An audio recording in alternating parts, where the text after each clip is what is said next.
Happy Sunday, everyone. We're going to do the official countdown here.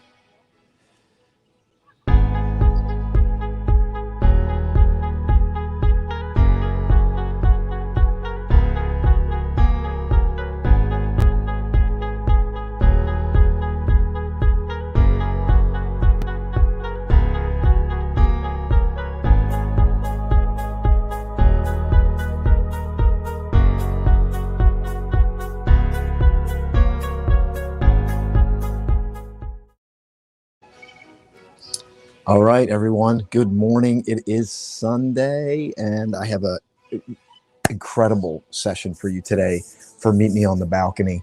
It's interesting. I have some neighbors down here chatting, but if you listen, you might just hear some wild turkeys because as soon as I got out here, well, this morning I was on my morning run. I run a mile every morning, and I spotted this place like back off in the woods where there's these wild turkeys back there. So today, as I was running, one of the wild turkeys was out there, happened to notice him. So, and now I hear him in the background. So you might hear some wild turkeys. I have some music playing for you today because I want to talk about the symphony and what can we draw from these incredible symphonies written so many years ago. And so I want you to hang with me. I got a really, really special thing planned for you today. And I'm going to take you on a little bit of a journey. Hopefully you can hear the music. Now, some of you that are classical music buffs, you'll know what that is, but I am actually listening to Vivaldi's Seasons right now, and I'm going to talk about that. And let's talk about it right now. Let's jump in. And again, you may hear the wild turkeys in the background as my guest today. But first of all, before I jump in, how are you this morning? The first thing I want you to do is check in with yourself. You woke up this morning. Some of you felt great right away. Some of you feel inspired. Some of you maybe not so inspired. So let's get something from this time together today. Let's grab something that we can take and make the rest of the day, the rest of the week, perhaps the rest of the year, maybe the rest of our lives better. So I want to talk about the seasons today. And I got some illustrations to share with you. I got some music for you. So the seasons, what I was thinking about, it came to me that when you think about the most incredible symphonies, and even if you're not a classical music person, you might be a music person. Think about the music that you like. And the symphony, if you think about it, the great symphonies take us on a journey. What I'm listening to now, I'm going to turn this up for you so you can hear it. So you can get a flavor of this, and I'll tell you what I'm listening to right here. Actually, why don't you, I'd love for you to comment if you know what this is. Do a little music trivia here this morning. What is this? Do you know? Let me go back to the beginning because this might give it away, but here you go. So what is this?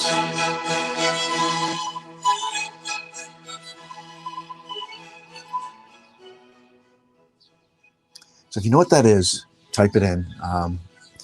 And I'll give you, this is an incredible symphony.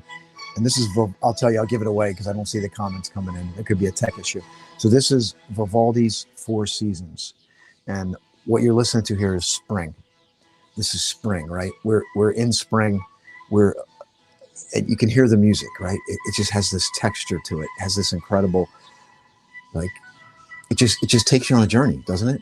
If you sat and listened to this, even if you're not a classical music person, this will take you on an incredible journey.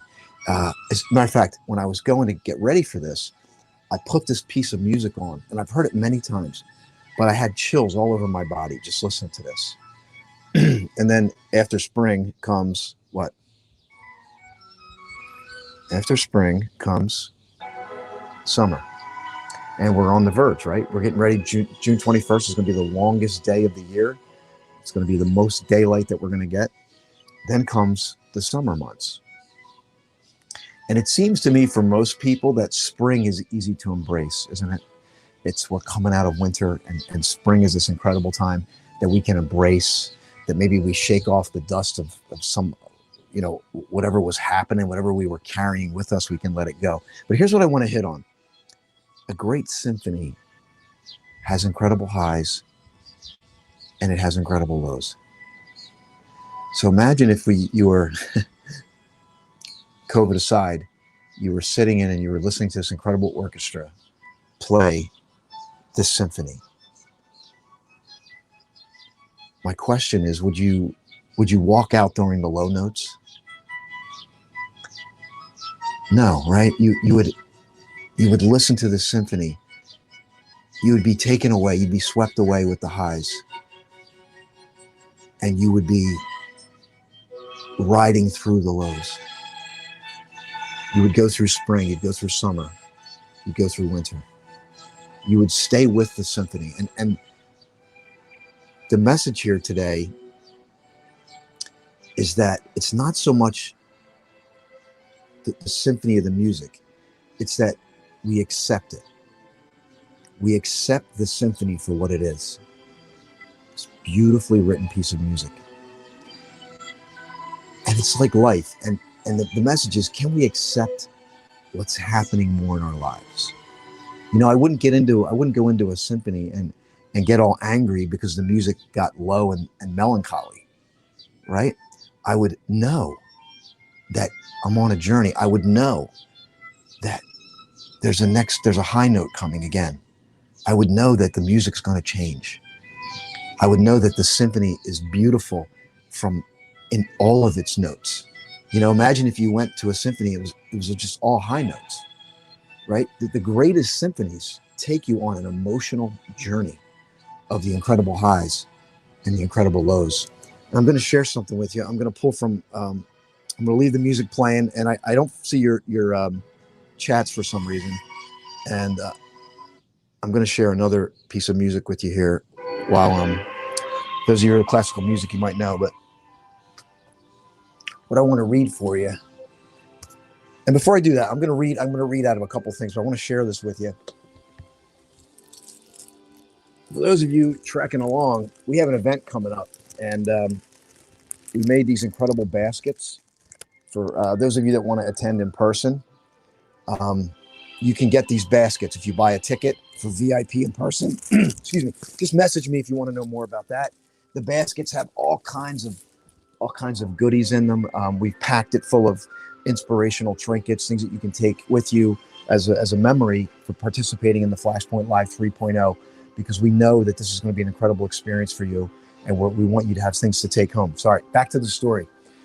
All right. Good morning, Cheryl. So let me just share with you something here that's going to add more texture to what I'm talking about, because my intention for you this morning is to let life in, is to let life touch you, is to accept more. Can you be more in a state of acceptance and not resistance? And think of it as the symphony of life. Like as you go through today, I want you to maybe put a symphony on in the background, grab a piece of classical music and use it as a metaphor, so that when the highs and lows happen, you can ride the symphony. You can embrace the low notes, and you can appreciate the high notes. And let me add some more texture to this. So I'm going to read, this is a book called the Tao Te Ching. It's ancient wisdom. It's well over 2,000 years old, and it's an incredible read if you haven't read it. And it says, I'm going to jump ahead to the middle of this passage, but it says, indeed, the hidden and the manifest give birth to each other. Music's loud. It says, difficult and easy complement each other. Long and short exhibit each other. High and low set measure to each other. Voice and sound harmonize each other. Back and front allow each other. Therefore, the sage manages his affairs without ado and spreads his teaching without talking. He denies nothing to the teeming things. He rears them, but lays no claim to them. He does his work, but sets no store by it. He accomplishes his task, but does not dwell upon it. And yet, it is just because he does not dwell on it that nobody can ever take it away from him. I wasn't expecting to go that deep. I was only going to read the middle, but I'm glad I did, because that last part really sets the tone of the message today about the contrast. A lot of us are going through life and we only want the high notes. We don't want to be with the low notes. And this really sets the stage here. What it says: the sage does not dwell on it, does not dwell. And if you don't dwell on it, then nobody can take it away from you. What are you dwelling on? Think about that word dwelling, right? Dwelling, when you think about the word dwelling, it connotates a house, a structure, wrapping yourself inside of something. What? So that maybe in this context, what has a hold of you? So what are you dwelling on has a hold of you. You see? So whatever you're dwelling on has a hold of you. So the point here is that, can you accept?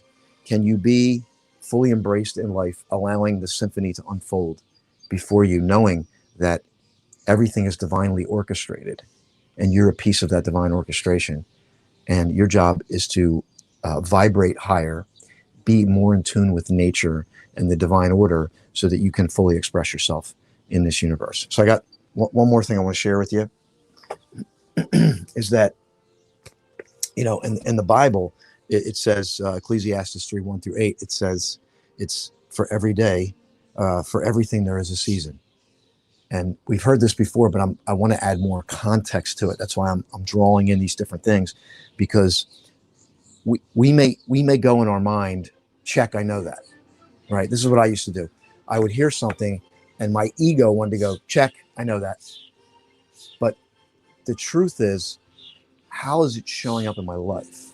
Like, and a better way to put it, am I embodying it? You got some buddies back here. Spring, birds are chirping, bees are flying, the birds and the bees. That's the next lesson. The next lesson is on the birds and the bees. So anyway, everything has a time. You've heard that before, but I want to give you more context. I want you to, regardless of your spiritual beliefs, I want you to trust the deeper part of you that knows. I want you to trust that you can embrace the low notes of the symphony, that you were wired for it, that no matter what, the emotions that you feel may have you shaking at times, but there's a deeper part of you that's stronger than you can fully know if you would just allow. And I don't mean allow in a weakness sense. That's not what this is. This isn't about being a pushover and just like folding over. It's allowing from a place of strength. It's allowing the thing you can't control so you can embrace it, right? You're not saying, see, the problem is, why we build up resistance is because we think if we let that thing in, it's going to take over. We're fearful it's always going to be that way. We're fearful things are never going to change. And it's just the opposite. It's the paradox. The quicker you can let it in, embrace, accept, the quicker you're going to get to the better part of the symphony. And you're going to be riding high again. And here's the beautiful thing. The more you become conscious and aware of this process, your high notes will be way more and your low notes will be way less. And you will be able to fully embrace life and you'll be a light for others. And this is the journey for all of us. The journey for all of us is acceptance. It's pure acceptance in this moment. What has happened has happened. Can we accept that? And I understand that journey is a long one for, it could be a long journey for you. I get it. And I'm not saying, it's just like flipping a switch. But what I'm saying is, the more aware you become of what I'm talking about, the more you're going to allow the growth, the more you're going to allow this to unfold for you. And that state of acceptance puts you in a state of not dwelling on it. And when you don't dwell on it, there's nothing anybody can take away from you. You're free. You're free. So hopefully, let me know if you got something out of this today. Share it with somebody who needs to hear it. Let me just share this with you one more time. We have a live event coming up July 9th, 10th, and 11th, where you can immerse yourself not only with me, but with other people. We got a basket we just put together. It's a custom basket. For every VIP ticket, you're going to get this. It has the Ikagaya in here, which is, Ikigai is a Japanese philosophy. It says what you love, what you're good at, what the world needs, and what you can be paid for. And this is our goal. This is my goal for everybody that works with us, is to create that in your life. And then we also have the hourglass. We have the copy of the Flashpoint book. We have the shirt. We have the sunglasses. There's some other stuff in here. There's a custom-made basket that every VIP in-person ticket is going to get this. And not only that, you're going to have an incredible, life-changing weekend. You will have more fun. It'll be a symphony. It'll literally be a symphony. You'll laugh. You'll cry. You'll walk away so incredibly inspired and uplifted. Like I would say, it would just be like a life transformational experience for you. So if you're interested in that, and we have a free virtual ticket, by the way, you can actually stream it for free. And then we have a VIP ticket where you can actually stream it and be a part of our, like, interact with us. You're going to interact with a live studio audience. I think it's just a really unique experience, and I want you to have a great time. And I want you to open up to life. I want you to accept. I want you to appreciate the symphony so that you can just fully embrace life and live a fulfilled life with incredible meaning. And that's what Viktor Frankl, if you know Viktor Frankl, survived the Nazi Germany death camp. He was an Austrian psychiatrist, and he focused on logotherapy. And he said, it's really, life's about meaning. It's about meaning. And the more meaning we can draw, the more we can step into life. You can bear anything. When your meaning is strong enough, you can bear anything that life has. And that's what I think a lot of us are looking for. We're looking for meaning. We're looking for authenticity. We're looking to really just live our purpose out. And there's so many people that are lost and they don't have a purpose, and they're looking and they're struggling and they're fighting, and they're listening to the what the world is saying. And what the world is saying is not in your best interest. I hope most of you know that already. So before I go off on a tangent, this is Austin. This is a bonus Sunday edition for Meet Me on the Balcony. Went a little longer. Feel free to comment, check in with me. Just let me know. Any feedback's always welcome. And then the only other recommendation I have is get to our live event. It will transform your life. I guarantee it. I'll drop the link in when I'm done. Bye for now, everyone. Let's end on some beautiful music. This is Beethoven's Sixth Symphony, which is another symphony that just takes you on some highs and some lows, just like life. So if you want, I would recommend today, go listen to Vivaldi's Four Seasons while you're cleaning up your house or getting your day going or whatever, just sitting around. Maybe you're reading, put on Vivaldi's Four Seasons, or you can put on Beethoven's Sixth, which is another great symphony and just take that with you today and use it as your metaphor. Use it as your metaphor. Say, I'm going to embrace life. I'm strong enough. I can accept it. I can embrace the lows, and I can appreciate the highs. I can accept and I can let life in, and I can live a more fulfilled life starting right now, starting today. There's a deeper part of me that's strong, that's resilient, and that's here to live life fully. That's what we're here to do. And that may be outside of an expectation that someone's placed on you. Maybe you put an expectation on yourself. So put these symphonies on, everyone. God bless you. Love you. Get to our live event. I guarantee it will transform your life. Bye for now.